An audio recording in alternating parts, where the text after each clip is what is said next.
చెప్పు ఫస్ట్ కానీ చెప్తాను కడప జిల్లాని. హలో అయిపోయింది విజేత ప్రైజులు ఇప్పించాం. మొదటి బహుమతి సాధించినటువంటి యజమాని కె రామాంజనేయులు గారు గాంధీ గ్రామం చేస్తున్నారు.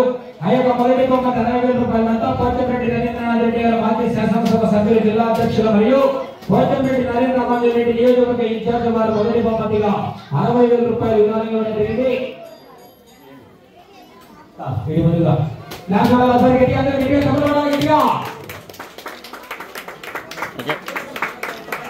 రెండవ బహుమతిగా 50,000 రూపాయలు సాధించిన వారు మాపుల వెంకట సుబ్బారెడ్డి గారు రంగసాయిపల్లి గ్రామ ప్రజాప్రభుత్వ వైఎస్ఆర్ కడప జిల్లా వారు. రెండవ బహుమతి 50,000 రూపాయలతో కాశీపట్న సత్యసాయి ఆశ్రమ అభిమానులు వెలుగడమన్న వారు. రెండవ బహుమతి 50,000 రూపాయలని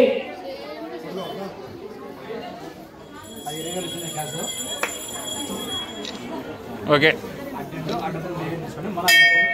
మూడవ బహుమతి 40,000 రూపాయలు కీర్తి చేసిన మిట్టా మల్లేశ్వరరెడ్డి, కీర్తి చేసిన గంగమ్మ జ్ఞాపకార్థం వారి కుమారుడు మిట్టా ప్రతాప్ పిల్లిమరి వారు 30,000 రూపాయలు మరియు కీర్తి చేసిన గోడ రామసుబ్బారెడ్డి కేఎల్ఆర్ రెడ్డి సుధాకర్ పరవాళ్ళ వారు 40,000 రూపాయల నిధి వచ్చి ఆహ్వానిస్తున్నాం. ఒకసారి గట్టిగా చెప్పండి. ఓకే. నాలుగవ బహుమతి 30,000 రూపాయలు సాధించిన వారు కట్టుబడి రోజు మేడం గారు అలగనూరు గ్రామం పెద్దూరు మండలం నంద్యాల జిల్లా వారండి. 30,000 రూపాయలు ఎస్పీ గింగిరెడ్డి సర్పంచ్ పాడాలపల్లి వారు, చింతా రఘునాథరెడ్డి జల్లపల్లి వారు, శ్రీకాంతరెడ్డి పాడాలపల్లి వారు. 5వ బహుమతి 20,000 రూపాయలు మరిమాకులపల్లి గ్రామం చేతుల మీద అందరికీ ఆహ్వానిస్తున్నామండి. మరిమాకులపల్లి వెళ్ళండి.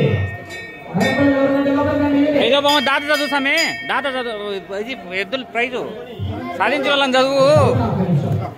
లింగారెడ్డి గారు, శ్రీకాంత్ రెడ్డి గారు ఎట్లా అన్న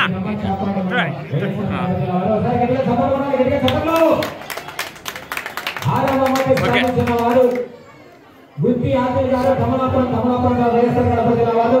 6వ బహుమతి 10,000 రూపాయల దాత కీర్తి చేసిన పత్రిక నరసింహ జ్ఞాపకార్థం వారి కుమారుడు మల్లికార్జున గారు 10,000 రూపాయలు అందజేయవలసిన ఆహ్వానిస్తున్నామండి.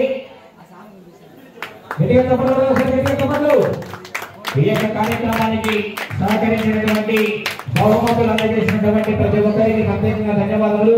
అదేవిధంగా అన్నదాన కార్యక్రమానికి, కోలాట కార్యక్రమానికి, గుడి నిర్మాణానికి, ఈ యొక్క గుడి అభివృద్ధికి సహకరించినటువంటి దాతలకు, చోళ్ళపల్లి గ్రామ ప్రజలందరికీ కూడా పేరు పేరున ప్రత్యేకంగా ధన్యవాదాలు తెలియజేసుకుంటూ వారికి, వారి కుటుంబానికి శ్రీ శ్రీ శ్రీ జగద్గురు సిద్ధగురు స్వామి ఆశీస్సులు ఎల్లవేళలా ఉండి ఆయు ఆరోగ్యాలతో సుఖ సంతోషాలతో పాడిమండలతో నిండుగా ఉండి రాజకీయ విభేదాలు లేకుండా, కులమంత భేదాలు లేకుండా అందరూ కూడా కలిసినటువంటి యొక్క కార్యక్రమాలు ఇదే విధంగా ముందుకు తీసుకెళ్లి అన్ని కార్యక్రమాలు కూడా జయప్రదం చేయాలని కోరుకుంటూ ప్రతి ఒక్కరికి కూడా సిద్ధగురు స్వామి ఆశీస్సులు ఎల్లవేళలా ఉండాలని ప్రత్యేకంగా ధన్యవాదాలు తెలియజేస్తున్నామండి.